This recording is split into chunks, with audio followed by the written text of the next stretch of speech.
Hi hello friends, இன்னைக்கு நம்ம இந்த வீடியோவில் நம்ம பாலாஜி அடுத்து நம்ம ரக்ஷிதா நடித்து ரீசெண்டாக தேட்டரில் ரிலீஸ் ஆன ஃபயர் படத்துடைய அப்டேட்டை பற்றி தான் பார்க்க போகிறோம். பெருசாக அந்த படத்துக்கு எதிர்பார்ப்பும் கிடையாது. இப்படி ஒரு படம் ரிலீஸ் ஆயிருக்கு அப்படின்றதும் பெரும்பாலான ஆடியன்ஸ்க்கு வந்து தெரியாது. ரிலீஸ் ஆகி ஒரு 2 நாள் கழிச்சு தான் இந்த படம் வந்து பிக்கப் ஆகிருந்தது. அதுக்கு முக்கியமான காரணம் இந்த படத்தில் 18+ கண்டென்ட்லாம் நிறையாவே இருக்கும். அதுக்காகவே இந்த படம் வந்து தேட்டரில் ஓரளவுக்கு நல்லா தான் போய்கிட்டு இருந்தது. அதுக்காக படமாக பார்க்கும்போது இந்த படத்தில் பெருசாக சொல்லிக்கிறதுக்கு ஒன்றுமே இருக்காது. ஏதோ ஓரளவுக்கு பார்க்கலாம், டீசெண்டாக இருக்கும். அப்படி யாருனாச்சும் இந்த ஃபயர் படத்தை பார்த்துருந்தா உங்களுக்கு இந்த படம் எப்படி இருந்துச்சு அப்படின்றத கீழே மறக்காம கமெண்ட் பண்ணுங்க.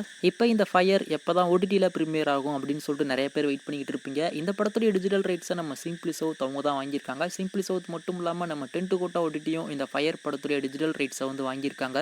போன வாரமே இந்த படத்தை வந்து 10 கோட்டாவில் ப்ரீமியர் பண்ணியிருக்க வேண்டியது. ஆனால் இன்னமும் அவங்க இந்த படத்தை வந்து ப்ரீமியர் பண்ணவே இல்லை. கம்மிங் ஜூன் அப்படின்ற மாதிரி மட்டுமே சொல்லியிருந்தாங்க.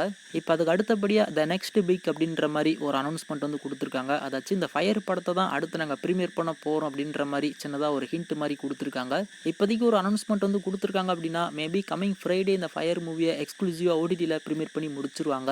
அதாவது பிப்ரவரி 28 இந்த ஃபயர் டிஜிட்டலாக ஓடிடியில் ப்ரீமியர் ஆகும் அப்படின்ற மாதிரி அப்டேட்ஸ் எல்லாமே கிடச்சிருக்கு. கூடிய சீக்கிரம் இதையுமே அவங்க தரப்புல இருந்து அஃபீஷியலாக கன்ஃபார்ம் பண்ணுவாங்க. ஸோ வெயிட் பண்ணி பார்க்கலாம். நீங்களுமே இந்த ஃபயர் மூவியை ஓடிடியில் பார்க்குறதுக்கு எந்த அளவுக்கு ஈகராக வெயிட் பண்ணிக்கிட்டு இருக்கீங்க அப்படின்றத கீழே மறக்காம கமெண்ட் பண்ணுங்கள்.